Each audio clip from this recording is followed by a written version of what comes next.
before stretch your legs out. Good evening, everyone. Good How's everybody evening. doing?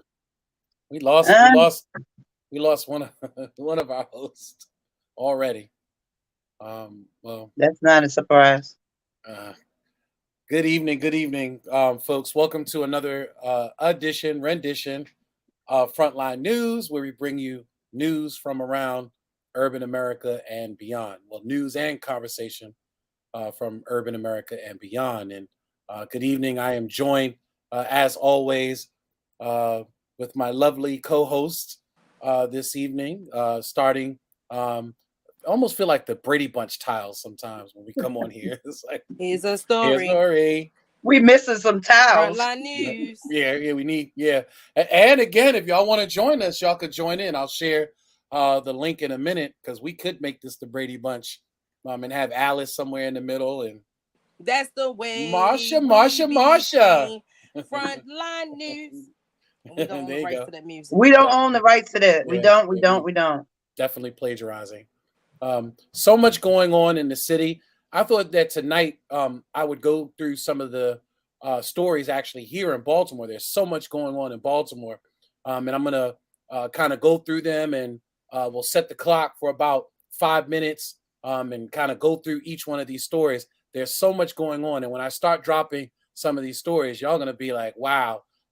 Some of them you probably didn't know was going on in the city, and some of them you may be aware of. But before we get started, as always, let me introduce our host for this evening, our hostesses for this evening, This is starting with our founder and our chief executive Why you always gotta director. start with me first? No, he don't. Hush your mouth. Go ahead, Okay, Jason. starting up at the top, our Uh-uh. CFO and life We're not coach. gonna keep giving her away, Jason. Come on. Our This is founder and confusing. CEO. This is too much, y'all. Like the pressure is too much. The pressure.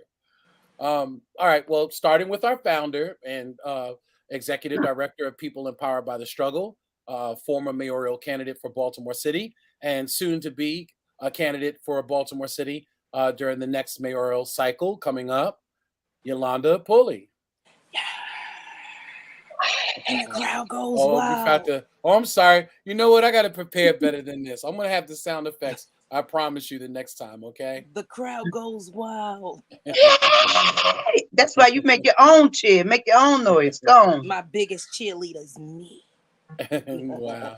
Yeah, so thank you for joining us. And you know, every time you turn around, right, somebody was just shot on Ferndale and Gwen Oak Avenue. See, that's why we come here every Monday and we, try to bring up the problems that we have, but also try to join in the people so we can figure out solutions. Because it's not a my run, a your run, a our run. It's a we. It has to come together collectively as everyone. Nobody can be left out. So go ahead, Jason. I'm just Well, yeah, and that's the bad thing about being in a city like Baltimore City or even Chicago, even New York in some cases, and having the Citizen app, like it is constantly going off. Like there are constantly things going on, especially in this city. But without further ado, over to I guess that would be my right, um, our CFO as well as life coach, and whenever we need to kind of just throw our emotions on her. She's always there as an emotional punching bag until she says, "I got to preserve my energy. I got to preserve my energy," and hangs up on all of us. So, right. so until she hangs up on us. By But any means necessary. my sister in the struggle, my sister in real life, I love this dear sister. Family, welcome Donna Tebron Green this evening. Yeah. Yeah. Gotta have the So I would like to say that I am emotionally beat up and I do have to disconnect myself sometimes.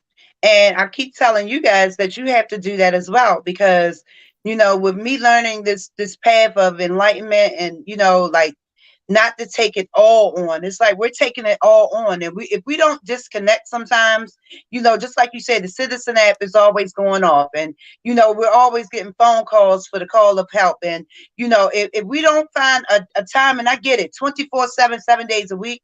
However, if you don't take a little time to disconnect, you're going to be one of them on that app. Because you're going to lose it. It's like a breaking, it's like that stick. Like, eventually you're going to break. So you got to do it. Like, Jason, I know it's going in one ear and out the other because I can see it. Look, Yolanda, you see the word? I'm disconnecting. Wow. Oh. Wow. And I was trying to figure out, because Jason, in the stream, I can't control my like my camera, my mute. Like, what's going on? I'm not sure. Maybe you need to log out and log back in. Maybe it's trying to tell you that you need to preserve your energy. I know. She done preserved hers enough. Well, family, as you can see, the whole crazy bunch is here this evening. And we are live. This is not a recording. Yes, the whole crazy bunch. I thought she couldn't find it. Right. She was able. Well, maybe she dumped out of the whole app. I don't know. But before we get going again this evening, we're going to go through a range of just topics of what's going on nationally, as well as what's going on in the city.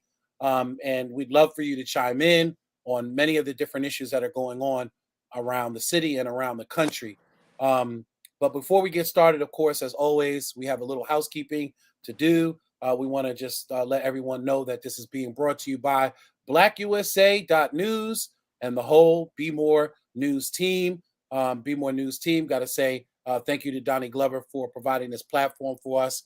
And there's so many talented folks that are associated with the whole blackusa.news family. And we're just one of them. We hope that you guys stick around and check out some of the other, there's community activists, there's community leaders, there's so many folks that are bringing news and information to the community, as well as Donnie also comes on, and Donnie's perspective, is always giving you that punch. It comes raw with no chaser, or should I say raw with no prophylactic in some cases. Okay. So again, always giving you the truth though, and providing just invaluable information. Majority of the times when Donnie comes on, the range of hosts from political leaders to community leaders. Again, we hope that you have the opportunity to check out Donnie Glover's show, as well as so many other shows, even the show that follows us after this, Chap and Tequila. Why'd you say Tuss? Quita.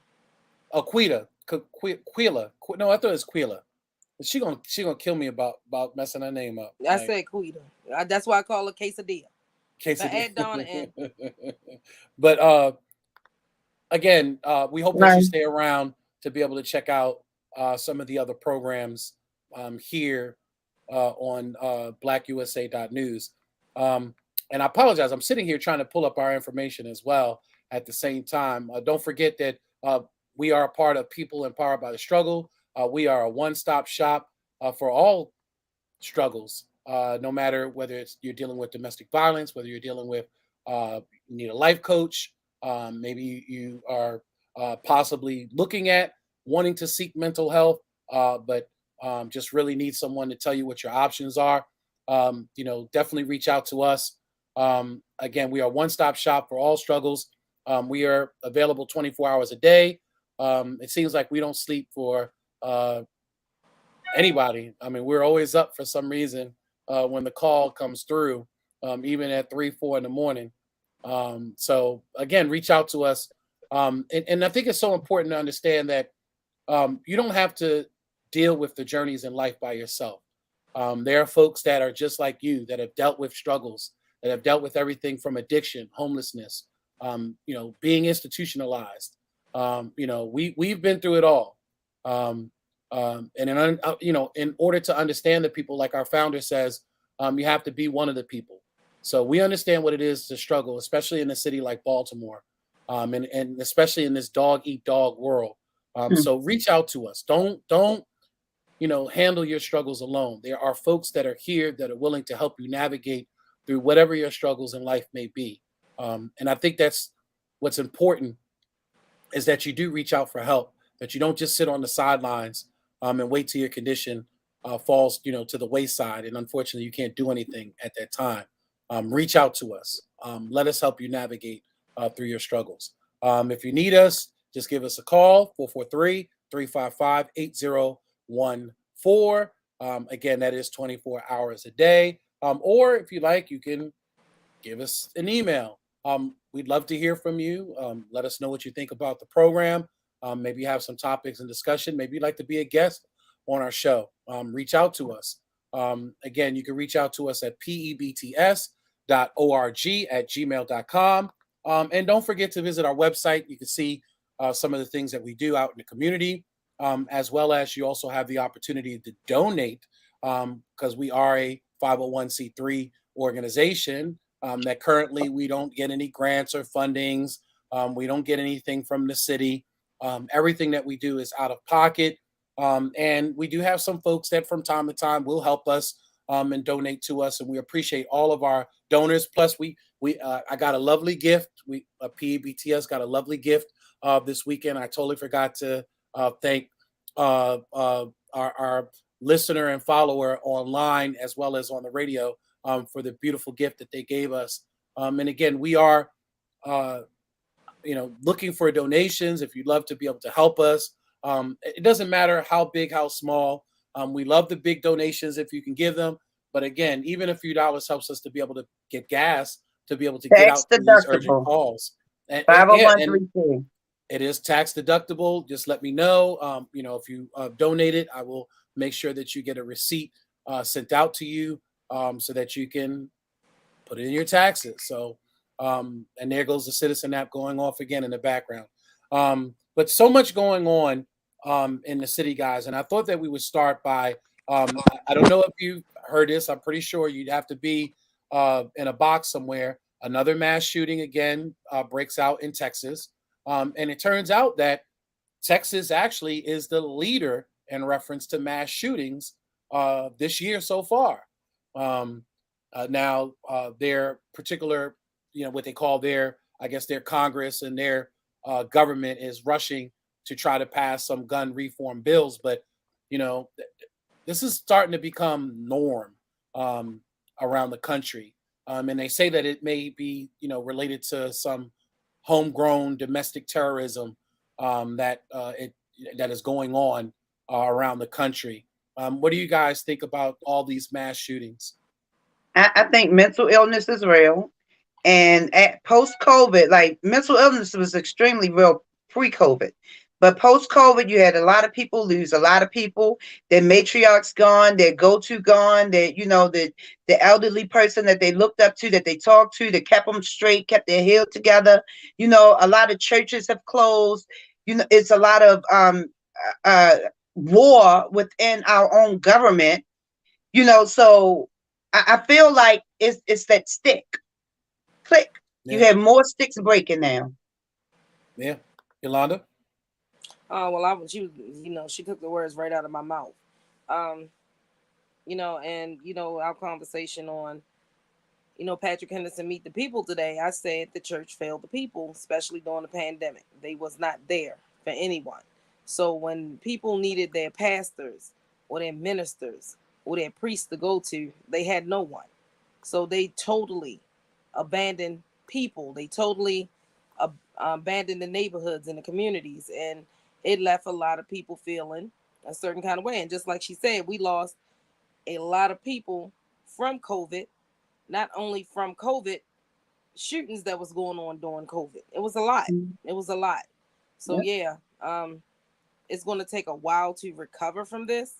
And you know what? With all that, and then the mental illness, just like she said, then we have things like this, extremist groups, the right wing extremist groups that came out in groves, and they started rearing their ugly heads. Why? Because of the war in the government. Because of that inside war in the government, and everyone let the flicker, keep the light keep flickering. and then boom, the bomb that was on the end of it now it's exploding, and now they're trying to figure out, common sense would have told them to figure it out from the beginning, but they didn't, because it didn't affect them. Now it's starting to affect more of them and more people that they know. I think you also have to look at some of these the facilitators of extremism. We have to remember Donald Trump was really a detriment to our country. And really perpetuated, really pushed, really allowed a lot of that ugly right-wing extremism to kind of pop its ugly head out when in some cases the country, had already decided to move in a different country. We had elected our first Black president. The country was moving in a whole different direction. And then, do we have a picture of this person? Not as of yet. I haven't seen one as of yet. I've been looking around, but because I noticed the last name is what? Garcia?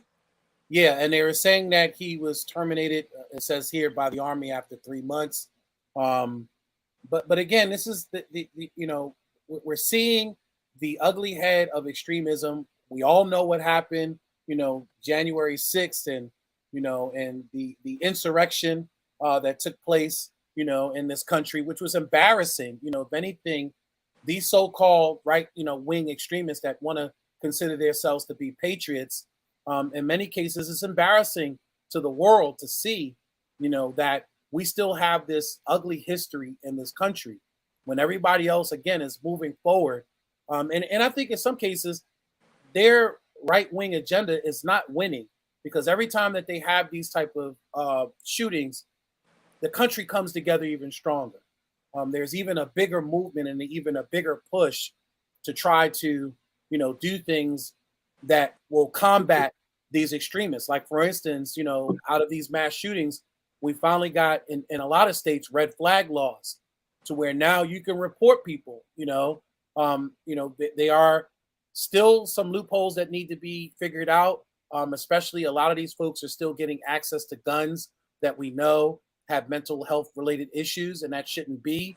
But I think that every time that you see these type of shootings that take place, the country continues to come together stronger. You see us continuing to kind of push away that extremism and not accept it and not tolerate it. Well, see, Jason, if you it's actually not growing like yeah, you know but what if I mean? you actually that media, what is the CNN News? So they're actually pushing the agenda, because let that had been a Black person, it would have been a huge picture right there with the story under the bottom. There is no picture of him, and whatever that is right there in the article that you just strolled past, what is that a picture of? That's the folks coming together to mourn the big victims you're talking about. Right, but you didn't show who it was. See, the thing is that when you go up, so when you have, you see they have pictures like this. They don't show the suspect. But Yolanda, hold on. You can already assume that the suspect is not Black. And you said, what was his name? Garcia. Yeah. So wait, he's a foreign national? I mean, not foreign. He's Mexican or something? Or Latin American. I'm surprised they don't have him plastered. Because the first thing that the representative in that area had said, well, when this particular type of situation happened, it's one of two situations. One is mental illness, or two is gang related. And I would bet that it's not gang related. So that made me automatically know that it wasn't a Black man, because anytime it's Black, they never mention mental illness. They don't mention the fact that we go through mental illness and PTSD every day because of the situations we've been through. They automatically believe that it's gang related, drug related, like it's automatic. So if it was a drug deal, or if it was, something like that. Not this one. Not this one. No, this one. And they're saying here, it says that Garcia, and I believe it's Marico Garcia, 33. I mean, it says that technically that he was seen wearing an insignia that authorities believe to be associated with extremist groups. And we got to remember, even though folks have come to this country, a lot of times they pick up certain ideology, or they pick up certain tones depending on where they live at. This is down in Texas. It's a very conservative state. And in some cases, even those that come in from Latin America that may be third generation, fourth generation, immigrants, they now are the children of immigrants. So now technically they are nationalized citizens. And in many cases, they pick up the same extremism or they pick up the same culture that's in that state. And Texas is a very conservative, right-wing state, right-wing governor, very conservative governor. And you find that down there, most of the Latin American community down there tends to side on issues that are very right-wing, and including to the case where many of them are not in support of illegal immigration. For many of them, Can you they scroll feel in down some cases. I want to see if they have this picture. They said that they had a picture. No, of there's no him. picture. They We don't have don't. no picture. We don't have no picture here. I could look and see. Give me a second. I'll look and see if one of the news outlets have a picture of him. I'd see pictures of folks who they actually have pictures of folks who of the shooting victims. And I think in some cases, I know that I've heard this before, that some of the news outlets decide not to. So you're making people sometimes a martyr and I think that's some of what they're trying to do in some cases when they do these mass shootings. They're trying to become infamous. Even though they're not here anymore, they're trying to become nationally known, and in some cases internationally known for their act.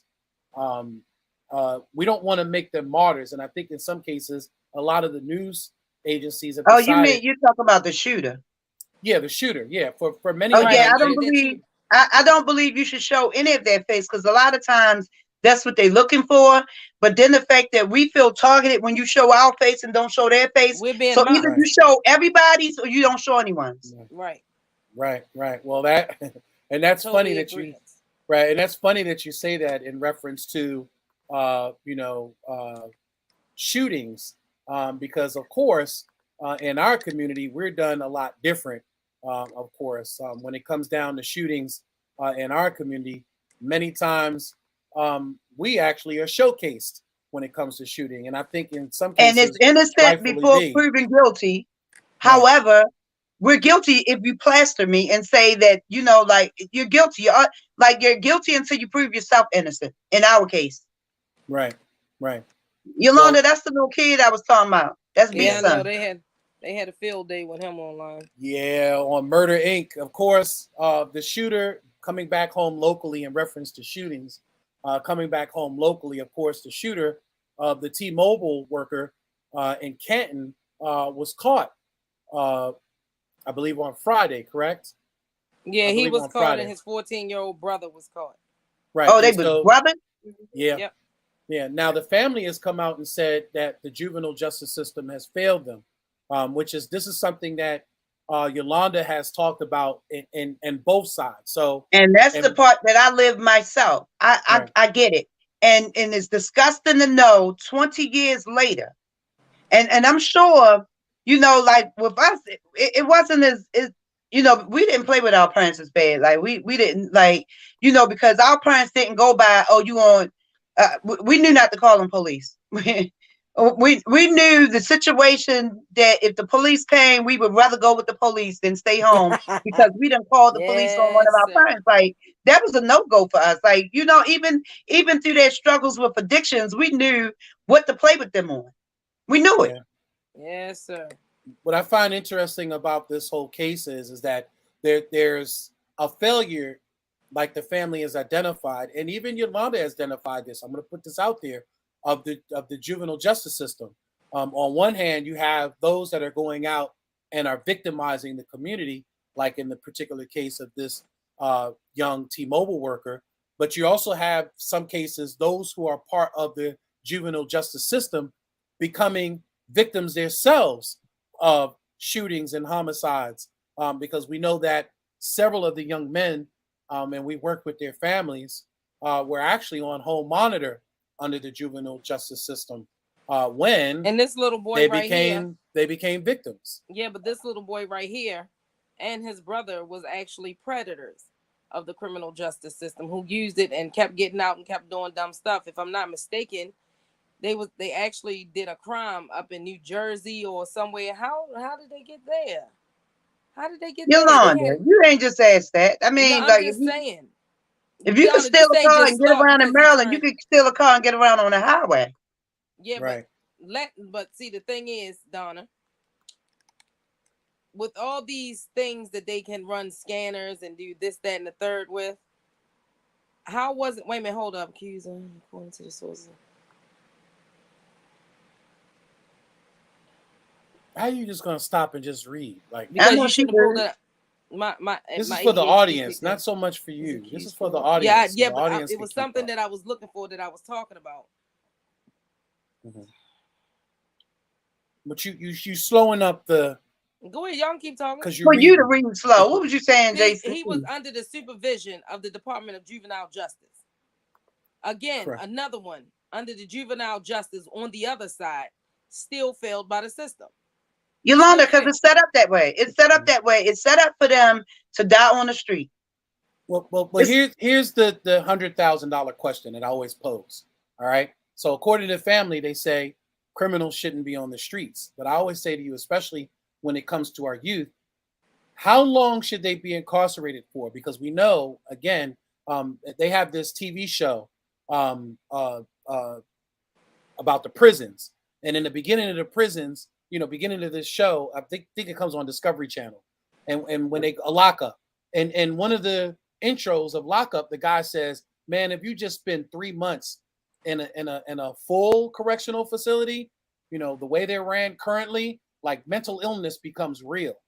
We talk about learned hopelessness, but there's also a condition that happens when you become institutionalized for too long. So how long do we keep people for? Should we do like Judge depending Dredd on their crime? It's depending on their crime. Their crime should match their time, just like us. Like, for us to raise a society of people that don't understand consequences, if you don't understand, there's going to be a domino effect on the end of that. Like, you keep rotating these little terrorizers like that, somebody's gonna kill them. Somebody's going to kill them. Well, here's the question. Around the world, in reference to prison population, United States leads with over 2 million folks locked up. Majority of them, easily close to 80%, are of minority, African American, So again, what seems to be different here, if we're not seeing this globally, but in America, there seems to be this issue because it's accepted. We're locking people up. It's accepted here, and then the trauma in the city, where it's though we doing all this crime and no one's talking about it because of this stop snitching rule. And then my homeboy, my boyfriend, my baby daddy, he's the killer, and I'm not talking about it. But then my homeboy, my baby daddy, my boyfriend get killed, and then I want vengeance. So I'm gonna go out here and do what I do. Like, it's a rotation of trauma. It's trauma bonding. And until we right there. Until we change all of that, we're still going to rotate the same mess. Like, the system is not set up for us. It's against us. But this is not new news. Again, I remember, everybody chastised, Marilyn Mosby, former state's attorney Marilyn Mosby. And Marilyn Mosby kept saying, every issue that y'all talking about has nothing to do with the state's attorney's office. Everything you're talking about has to do with the state. And currently we have a conservative, not just, we have a conservative governor that could have actually put more teeth into the public safety system and the juvenile system and all the other state-ran systems. But for some reason, and they're even identifying it now that we finally have Governor Wes Moore, a Democrat in office, that there wasn't enough funding. There wasn't enough resources put into these agencies. And now you see a breakdown. You have the Department of Justice saying that there's a breakdown, in the criminal justice system, especially when it comes down to juvenile services. So it's like, all they gotta do is follow the money. They'll find the problem. Because there's already millions of dollars going there. And if you're not being accountable for the money that's going in there, why would they keep sending it over? Why would you expect more money when the situation is worse? It's like the conditions are horrible. Why would you expect more money? It's like you don't throw money at the problem. That's what I've always learned in business, and all of this is business. You don't throw money at the problem.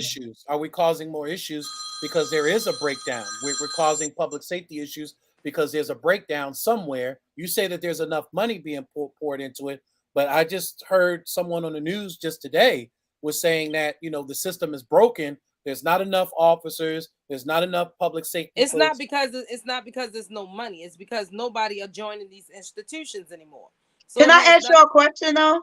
Because I kind of heard of a story today. Someone is in I can't think. I don't want to quote it right now live, but have you heard of a prison that was charging their prisoners for toilet paper? Wow, no. In Maryland.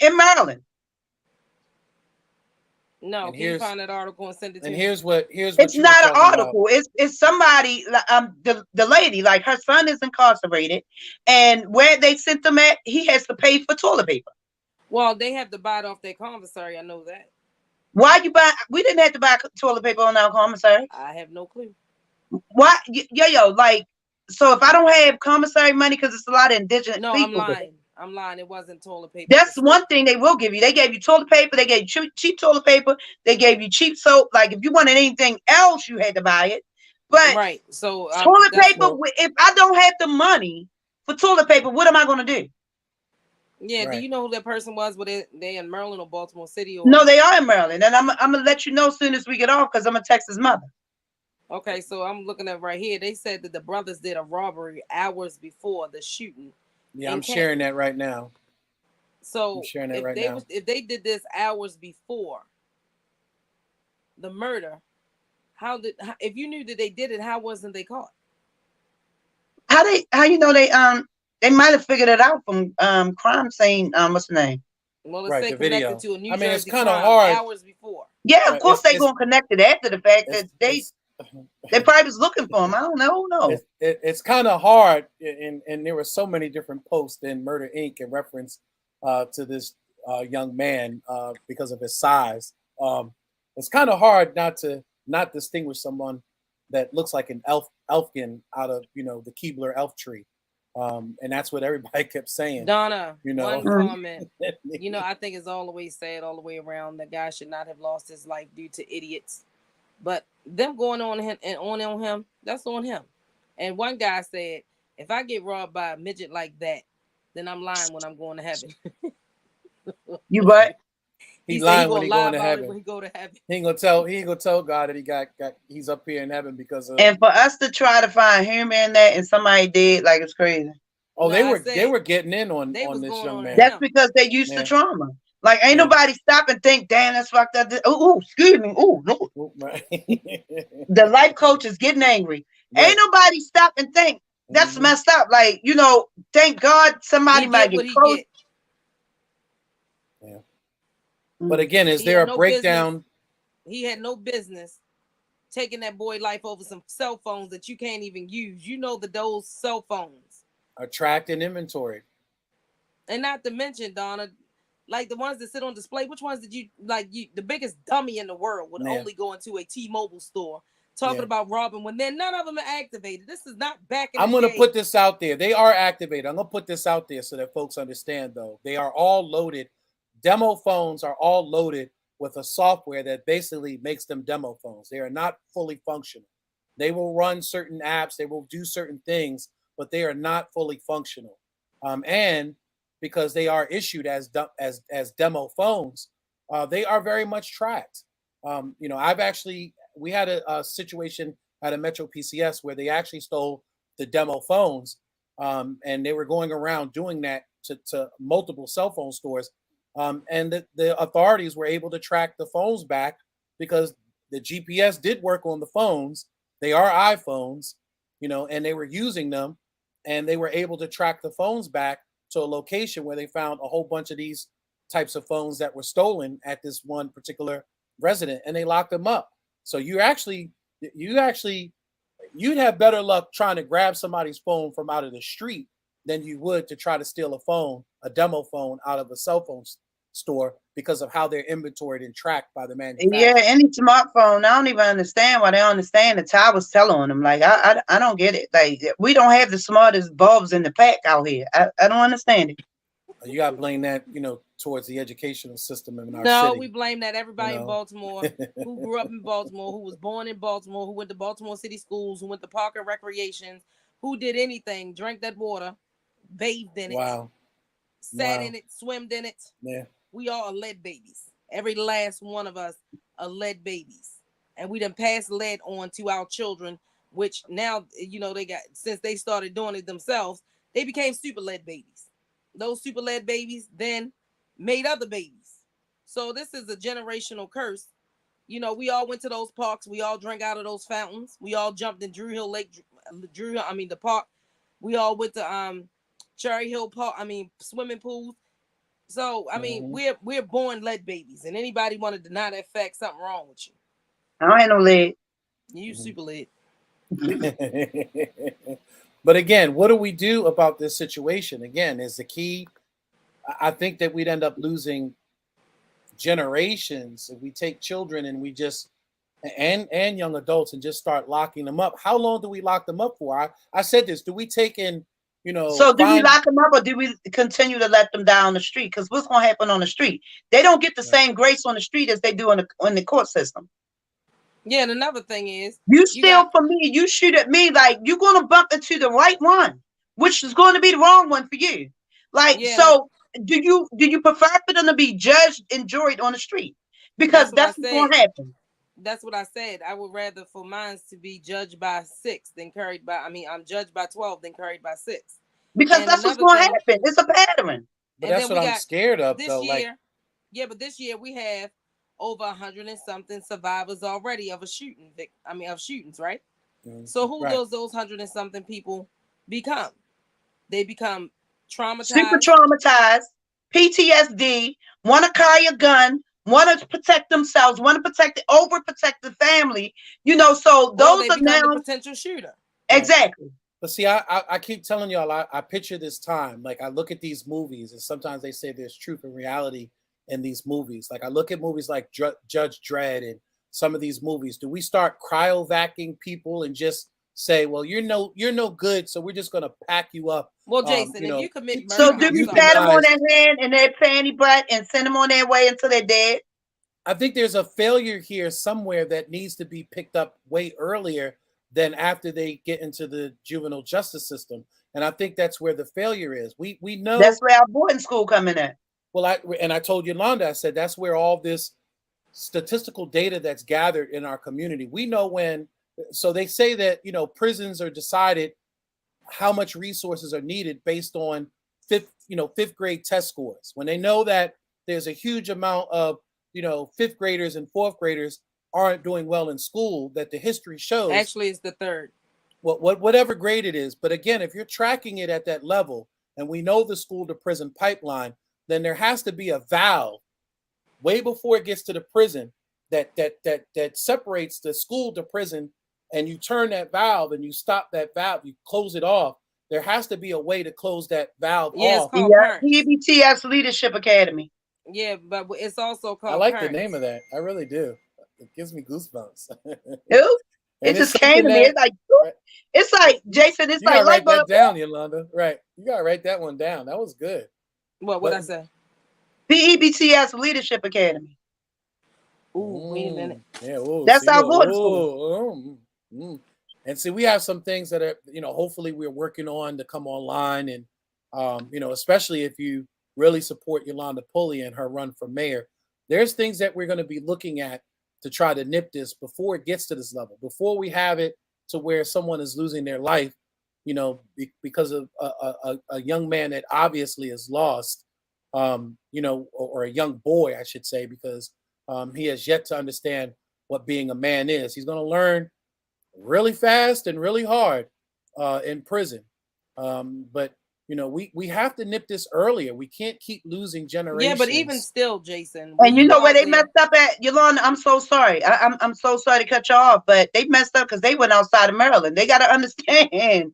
Listen, you dealing with a whole new beast going into a whole nother city or state, a whole nother state. Like, you went into another state and crossed over lines. So that's federal. That's federal. Once you cross state lines they can actually get them charged federally. So I don't understand why we're not trying to nip this in the bud before it gets that far. Because they done went a little bit too far. Like, somebody needs to sit them little kids down, because somebody gonna lay them down. And I don't mean no harm, but I don't care how old you are. I don't care how old you are. You know that killing something or somebody is wrong. You know that if you go into somebody's house and you kill that cat, you knew you were wrong. So you killing a whole person and basically trying to make it seem like you don't understand what happened. We're not even going to make an excuse for you killing a human being. Once you pick that gun up, you have grown up. You grown Right. up. And I'm Once sorry, you take you a life, not, like you done graduated from high school, college, you done graduated into pure life. You take a life because now you might have somebody that's coming back to try to take yours. So what are you going to do? over a phone though, like phone. What are you going to do? And then another thing, Jason, which I don't agree with, you know right from wrong. You know, if you keep putting your hand on a hot stove, you know that, and your mother keep telling you, stay away from that stove, it's hot. And you keep going over there to that stove, and then when you burn yourself, you come over there crying, telling me it hurt. You knew it was hot. You knew it was hot because she told you to stay away from that stove. I don't know. The emergency rooms are filled with, casualties of. But yeah, but they don't keep going back being burnt. That's the thing. Hopefully not. Hopefully not. Moving on to just again trying to stay on what's going on in our city here locally. Students write an open letter to Baltimore, talking about the rising violence in schools. Who's the organization? Can you scroll up? Yeah, the organization. I don't know if it's an organization. I just think it's kids that. It is an organization because it was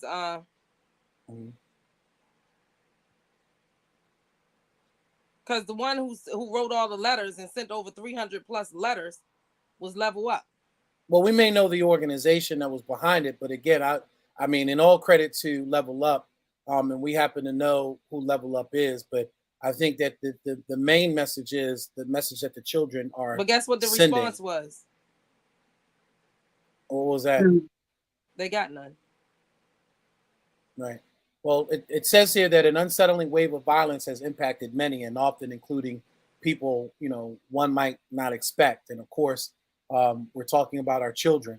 The I-Team went out and examined what they call collateral damage associated with the uptick of youth violence.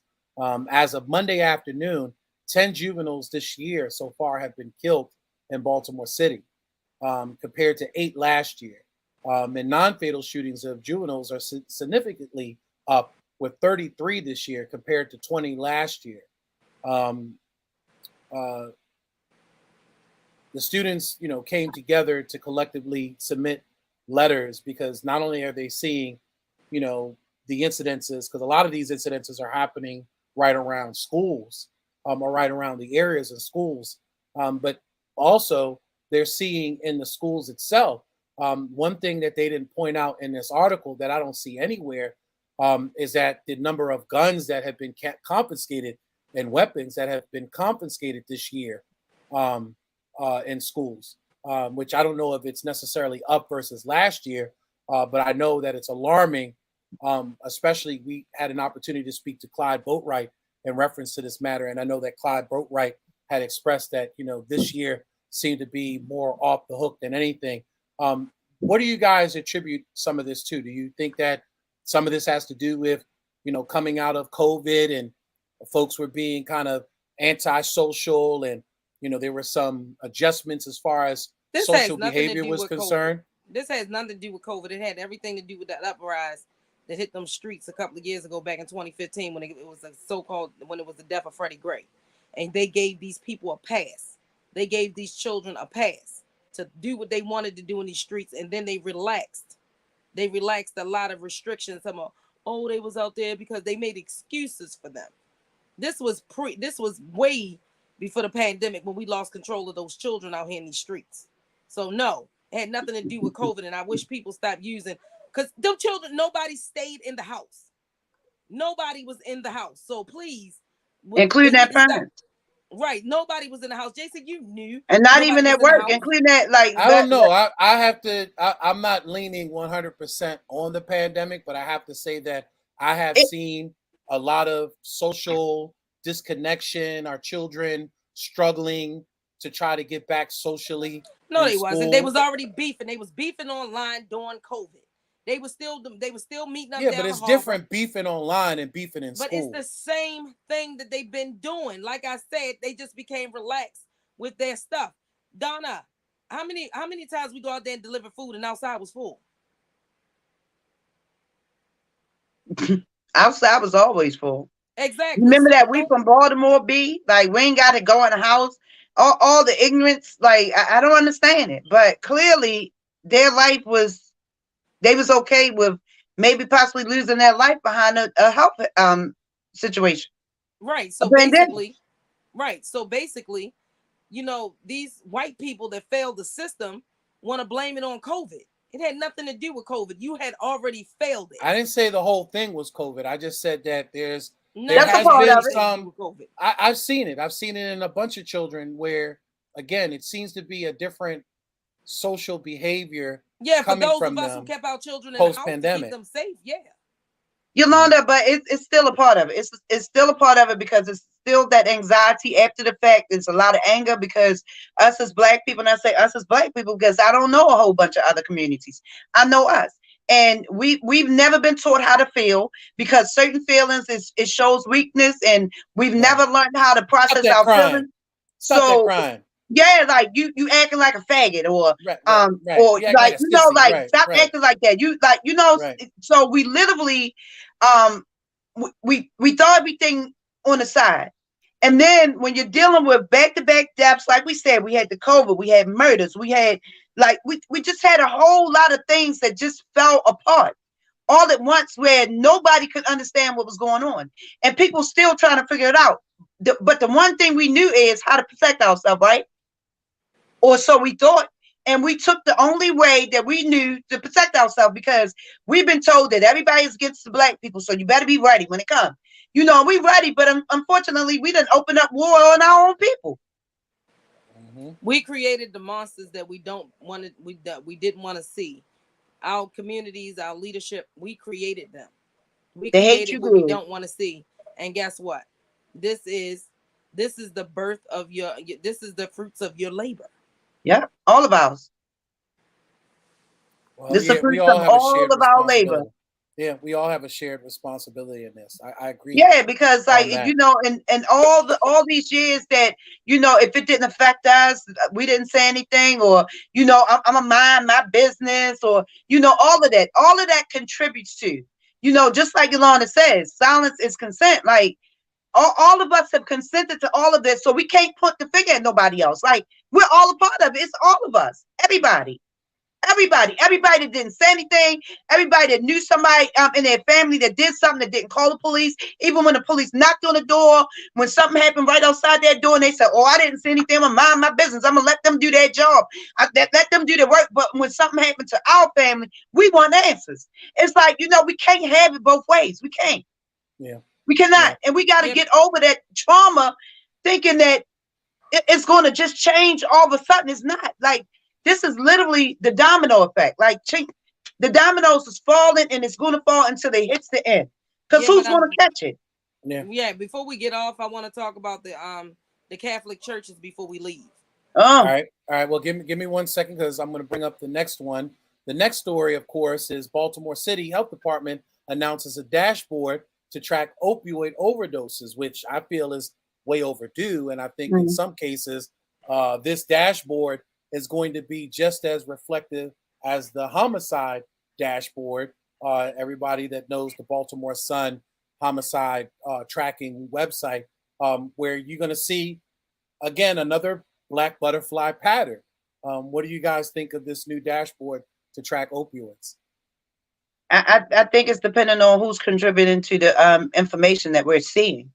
Are they going to show all of it, or are they going to show us what they want us to see? Right.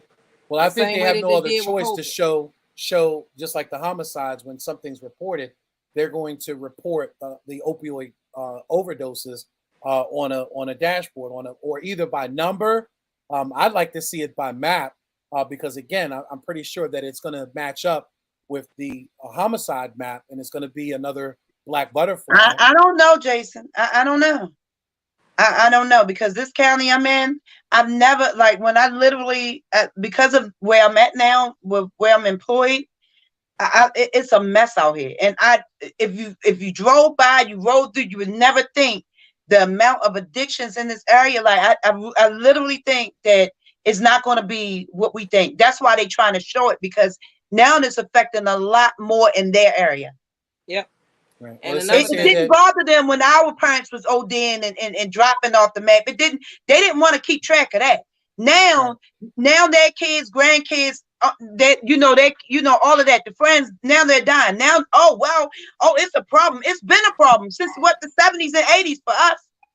Yeah, say from 1999 to 2020, which is finalized the date. The finalized data is available. Yeah, I want to see that. So if you can send that to me, Jason, I greatly appreciate it. Well, I'd like, for the community who may not have had a chance to see it, to actually see what the dashboard looks like. And so I'm actually pulling it up right now. If you give me a second here. But I actually clicked on the link just to see what this dashboard is even about. So here is the Baltimore City's overdose crisis dashboard. And it just shows the amount of fatal deaths. Now, this is disturbing. And that's just Baltimore City. Right. And we look at just for 2022, we knew that it was high. We knew we were sitting over 1,000 deaths. And I know I have friends in the community, especially. I got to give a shout out to Carlton C. Douglas of the Douglas funeral services. He's talked about it often, how folks within the medical examiner's office have shared to him.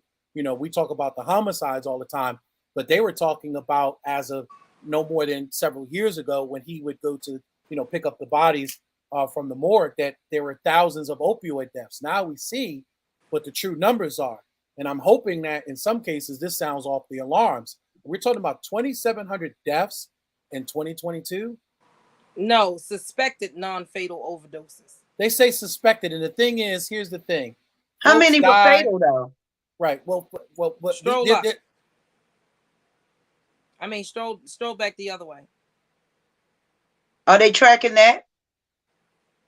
Fatal overdose from January 2021 to September. It's 812 plus. Yeah, what is the 12 plus? What is these pluses? Why they're not giving the accurate number? They're talking about plus. Maybe suspected, because it's suspected. Like they maybe not confirmed or something. So well, it says the sources from the Maryland Vital Statistics Administration unintentional drug and alcohol related intoxication report. So this actually came out of a report that was generated. And I know that, again, it's weird how they classify these over intoxicated deaths, because you could have had ailments, you could have had other issues, but of course, because of your drug use, you may have had a heart attack, and it's weird with the classification of these deaths, but again, this still to me is alarming and disturbing when you see the amount of fatal overdoses it's saying. And can you push that? No, there's nothing to click on. Nothing at all to click on. Nothing. Compared to how many residents was there in 2022? Over 600,000. Yeah. Really? Yep. Now they say here, understanding the trends, and here's the charts. And according to the charts, so the yellow line, folks, family, is the line that shows Maryland. The green line on the bottom is the trend of America in total. But then you see Baltimore City, we're above the trend. We're above the national average. I know what contributes to that. I know what helps contributes to that. And I hate to be that one, but music. You know how a lot of the rappers was on there sipping on the dessert? They made getting high off of crack, all the songs about heroin. They made it all okay and fine. And I'm going to just go pop these pills and go have sex with this biddy, and then you got these weak people out here that want to be a follower, that they going to go pop some pills and have sex with the same biddy. I mean, what about the perk dance? They just came out with a song. They just came out with a song talking about the perk dance. Make me want to do perky dance. Every song that I know You know how we came up with "Don't Get High on Your Own Supply." Now, get high, get high, get high. Right. No matter what supply, get high and die. You just made a rap. That's bars, because Yolanda, we got 5 minutes, so if you want to address that, I think you better. Yeah, I'm pulling up the article now in reference to that. I hate to say it, as a DJ, one of my favorite songs, unfortunately, but I don't know if I like so much the metaphoric thing that's going on in the song, but he's talking about how he's in love, with this purple girl. Yeah, And we you love know you, he's Mary Jane. no, now you're talking about old school Rick James. That's no. I'm not gonna. Yolanda going too far, Jason. You know Yeah, she's going too far. Anyway, all her judgments, put your Newport down. Anyway, go ahead, Jason. What you say? No, I was saying I that wasn't there's. judging you, fool. There, Go Can on, you pull up that January last 1st. article real quick? I'm pulling it up right now. Where it says So it said Catholic Church leaders resign from Towson Hospital board after son reveals their role in abuse cover-up. yep, and the article is there on the screen right now. That's just one of them. The one I'm talking about, it shows this. I know what you're talking about. I'm talking about this one. I know what you're talking about. I'm pulling it up. I know what you're talking about. That's called for the resignation. Correct. And that, again, this was an article that's out on the Baltimore Sun today. So how at many 5 people? o'clock. That's why I'm pulling this article up. No, but how many people actually was victimized under this this type of predatory practice, and the hospitals covered it up? Yolanda, you know what's sad, because they've been lobbying to try to keep a lot of this out. They've been lobbying to put a cap on the money because they already knew this was about to happen. Right. But this has been going on and on and on, and it's been okay for these sick people out here to do what they're doing, and it's been covered under the priest and under religion and under forgiveness. And then you got a lot of people out here that's unfortunately probably molesting or touching somebody else's kid, or something like that. So they don't know what they created. An organization called SNAP, we'll do the SNAP thing. Oh, they ain't the Survivors Network. No, Survivors Network of those abused by priests actually gave out a list of demands on Monday. And those demands were, of course, that all officials identified in the AG report whose names have been redacted now be identified. These 5 officials should be removed from ministry. And I think what you're going to find out is... Removed? Why are we not talking about charges? Well, again, that's a whole nother situation, but we're talking about if they are still part of the archdiocese, if they're still part of the Catholic Church, which some of them are. I think the problem is that what we're going to find is, and I think this is going to be even more of a scandal later on if these names are released, that some of these may be bishops, maybe cardinals, maybe some of the highest positions.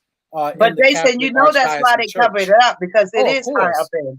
It's high up in the hierarchy. It's more than priests. These priests have now moved on. We got 1 minute. Then these priests have moved on. Yeah, but if you look at it right here, Jason, wait a minute, hold up. It said, I do not have a lot of confidence that these demands will be met. Yeah. Because it's been covered for a long time, but we need to close out. Yep. Yeah. Well, we're praying for those families and those victims who may have been a part of this heinous crime. I can't even fathom. And where's their reparations? If they don't go to jail, where's their reparations? That means and they should need to be closed. Those churches need to be closed down. This is billions of dollars. Ben Crump has joined in a lawsuit. They're actually getting ready to sue the Catholic Church for some of the families. So I'd like to see how that ends up turning out in the process. But family, that's our time for this evening. Again, there's so much going on in the city and the world. Just pray every day. Pray without ceasing, because we need that right now more than anything. So we can't hear you. You're on mute for some reason. But no, I was on the phone, but go ahead. But love y'all, family, and thank you, Yolanda, our founder. Thank you, our life coach and our CFO, Donna Tebron Green. Family, till next week. If you need us, you know where to find us. We are available always. Just reach out to us, PEBTS, People Empowered by the Struggle, 443-355-8014. And she's already getting phone calls already. So And send us $1. Yeah, again, donate to our Cash App. Again, unlike some folks, we're not going out to the restaurant. We are actually putting that dollar to use in the streets. There are so many families in need right now, so we greatly appreciate any donations, and it's tax deductible, as our CFO says. Good night, everybody. We Good love night. y'all. Go out and do something special for someone other than yourself. Live each day with purpose. Peace. On purpose. On Good night. and on purpose. With purpose, on purpose. I love that. Yep. We have to put that in the Hallmark card. You better Look. jot it Y'all better down. get off or we get in trouble.